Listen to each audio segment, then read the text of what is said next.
विगतका दिनहरू सम्झिँदा मेरो शब्दहरू सायद काँडा बने होलान्। मेरो मौनताले तिम्रो मनमा गहिरो चोट पारे होलान्।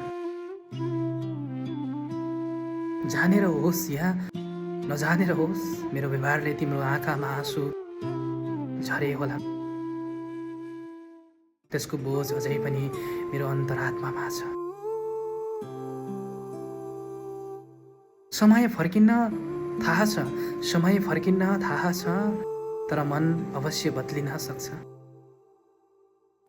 त्यसैले आज नयाँ साहससँगै म आफ्नो अहङ्कार होइन, आफ्नो पश्चाताप लिएर तिम्रो सामु उभिएको छु। ठिङ्ग सक्छौ भने माफ गरिदेऊ।